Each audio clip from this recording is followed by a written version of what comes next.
Il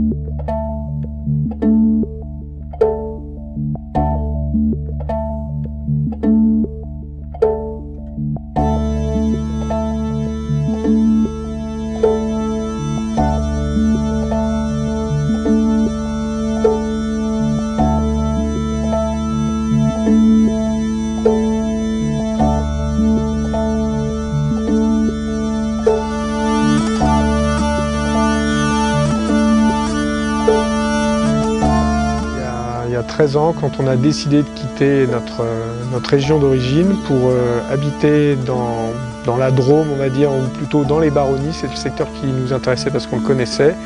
Et quand on a cherché à emménager sur ce secteur, on voulait déjà avoir une maison d'habitation plus un bâtiment pour éventuellement faire de l'accueil touristique à un moment donné de notre vie. Et donc ça, on va dire que c'est la première pierre posée.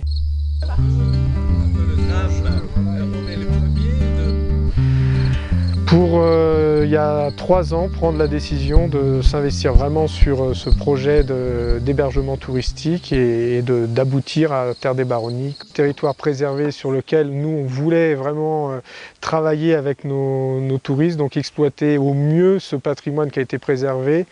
Donc sur les activités de pleine nature, sur la table donc, et tous les produits concerts qui viennent presque exclusivement donc des Baronnies. Donc là voilà, ça c'est cette envie, et après d'avoir des hébergements qui soient atypiques et travailler sur toute la saison en y ajoutant, au-delà de l'hébergement touristique classique, des séjours à thème.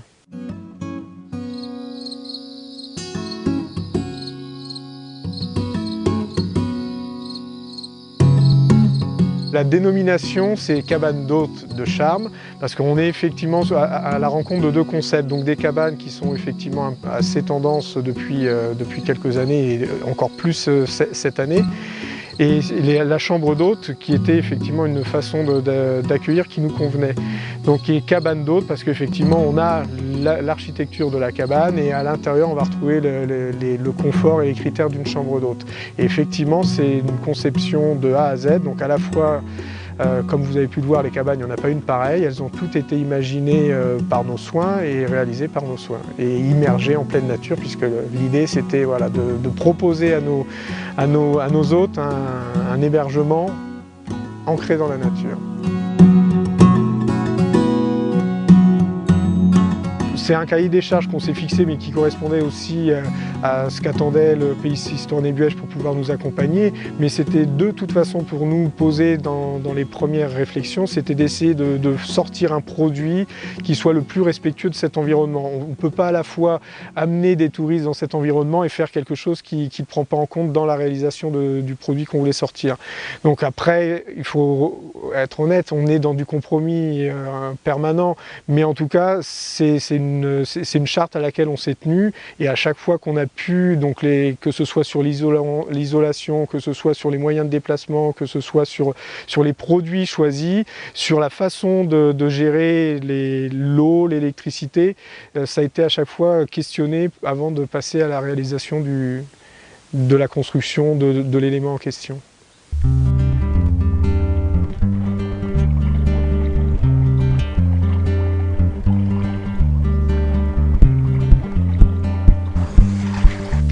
Donc l'accompagnement du Pays Sisteron-et-Buëch s'est fait sur le fait que notre idée était vraiment de sortir de l'hébergement qui se fait de façon assez saisonnière sur le secteur.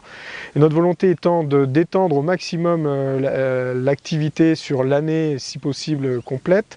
Concrètement, ça se traduit sur une partie donc, du projet qui concerne les équipements qui pour nous n'étaient pas indispensables pour la mise en route de notre activité, mais qui pour justement cette activité à l'année permettait d'offrir à nos hébergés une possibilité de profiter pleinement du lieu sans pour autant repartir en voiture. Donc c'était amélioré au niveau de l'équipement de la table d'hôte, donc notamment avec une cuisine qui leur est dédiée quand ils sont en séjour, puisque la table d'hôte ne fonctionne que le soir. C'était une golfette qui nous permet de faire tout le service toute l'année, de faire le portage, parce que les cabanes sont, comme je l'ai dit mais peut-être pas précisé, elles sont immergées en pleine nature, la plus près à 200 mètres du hameau, donc de la table d'hôte, et la plus loin à 400 mètres.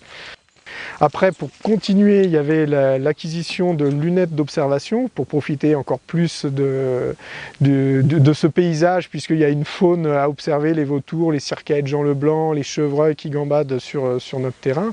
Donc là, on propose un kit d'observation qui comprend des jumelles, qui comprend une lunette avec laquelle on peut faire de l'observation animalière, mais si on veut observer la lune, parce qu'on a un ciel étoilé, donc c'est aussi possible. Donc on met aussi à disposition de nos hôtes les vélos, donc deux catégories de vélos pour ceux qui sont en pleine forme pour aller arpenter nos pistes et nos sentiers, il y a des VTT.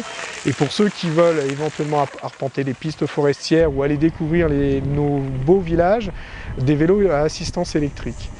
Donc et après on ajoute, parce que tout ça c'est bien, mais il fallait qu'on soit existant pour pouvoir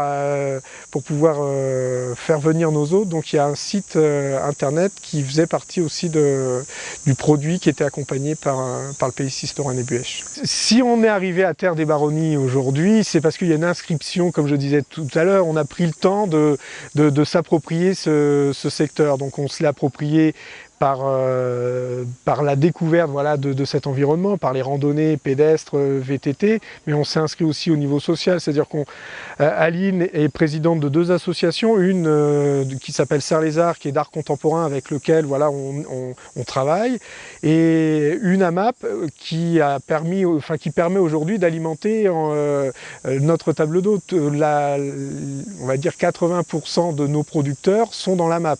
Et après, au niveau sportif, c'est pareil. Moi, j'étais président d'une association sportive au niveau scolaire, vice-président d'un club de ski. Donc, et ce lien-là m'a permis de créer du lien avec les accompagnateurs, avec les brevets d'État, avec lesquels on travaille aujourd'hui pour offrir des prestations ou intégrer carrément dans les séjours qu'on propose.